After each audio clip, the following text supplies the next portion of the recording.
Penguin Random House Audio presents A Small Indiscretion by Jan Ellison, read for you by Kathe Mazur. Nothing looks so like innocence as an indiscretion. Oscar Wilde. London, the year I turned 20. I wore a winter coat, the first I'd ever owned. A man's coat purchased at a second-hand store. I wore it every day, along with a silk scarf tied around my neck, imagining I looked arty or sophisticated. Each scarf cost £1, and I bought them from an Indian woman who kept a stall in the tube station at Victoria, where I caught my train to work. They were thin, crinkled things, not the sort of scarves that ought to be worn to work in an office, or that offered any protection against the cold. But I could not resist them. Their weightlessness and soft, faint colors.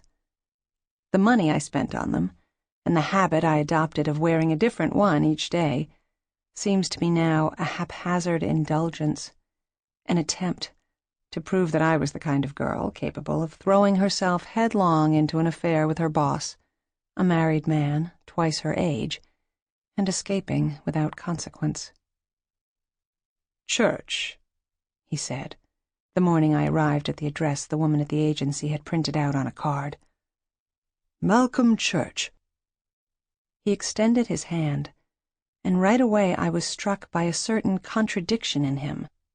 The impressive height and mass of him, in opposition to his stooped shoulders, his hesitant manner, his unwieldy arms and legs. He had a square face, and round brown eyes, and brown hair streaked with gray, but his features were mostly overwhelmed by his size, so that all I remembered afterward was the pleasing sensation of feeling small by comparison, even at 5'8".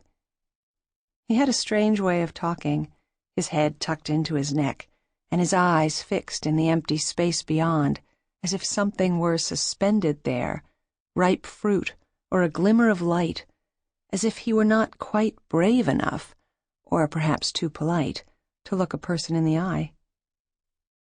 He asked me how long I was available. I told him I planned to be in London 3 months, but that my work permit was good for 6, through March of next year. I'd intended to claim I was available indefinitely, since the position was listed as full-time permanent, and I was entirely out of money and badly needed the job. But something had stopped me. Not a sense of right and wrong, or fear of getting caught, but a hard center of self-importance I had not lived long enough to shed. The notion that I would offer myself on my own terms or not at all. And I was buoyed up by my typing speed, 80 words per minute, about which he never even inquired. "That'll be fine," Malcolm said, staring intently over my shoulder as he proceeded to explain that his work was in structural engineering, and that he was currently preparing a bid for the new Docklands light rail station at Canary Wharf. The London Docklands, he explained, was an area in East and Southeast London whose docks had once been part of the Port of London.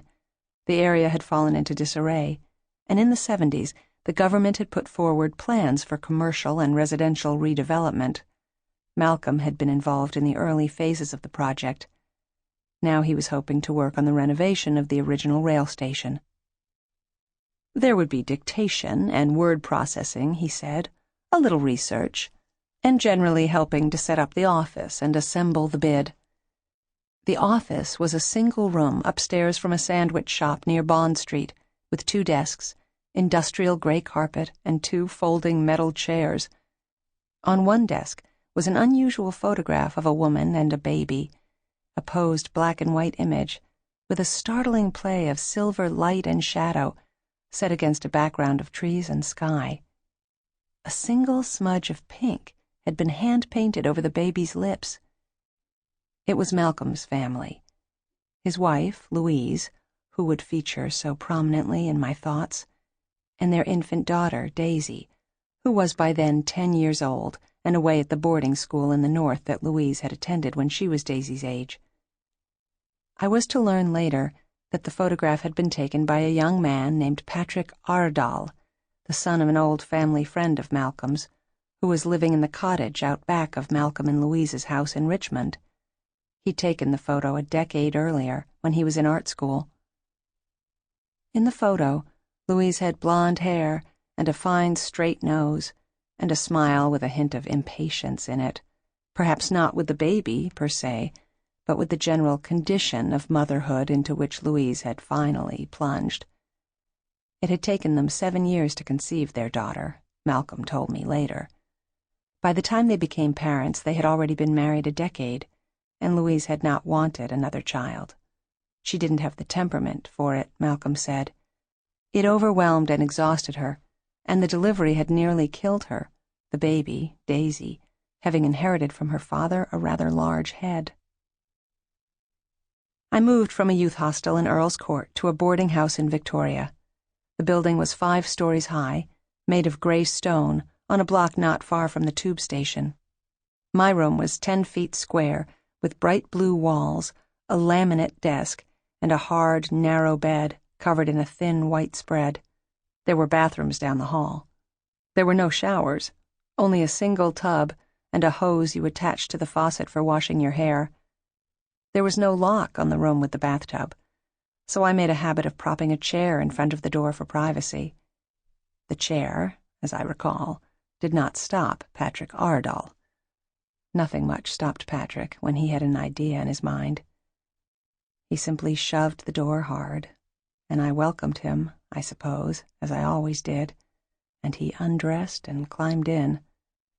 Our wet bodies were awkwardly entangled long enough to please him. Then he left, as he always did, taking my heart with him. My rent was £60 a week, including breakfast and dinner. The meals were served buffet-style in the dining room downstairs.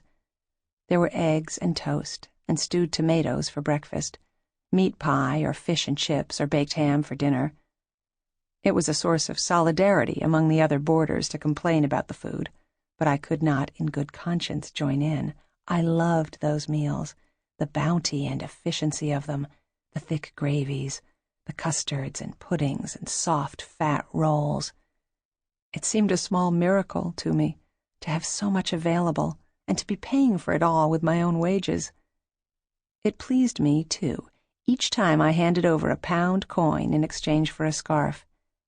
And when I purchased, at the second-hand shop in Notting Hill, the winter coat, a full-length, single-breasted grey tweed with covered buttons and a wide collar that could be turned up against the cold, I wore my coat and scarf and descended the escalator into the bowels of Victoria Station, emerging again into the dense, unyielding energy of city life, feeling brisk and stylish and superior to the person I'd been when I'd left home.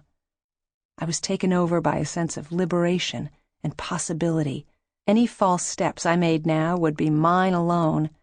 Any foolish moves would be private business that had no bearing on the hopes and dreams of others, and that would not later be a source of remorse or reckoning or pain. What a shock to discover, some 20 years later, that exactly the opposite was true. To learn, in the aftermath, that I hadn't known the half of it.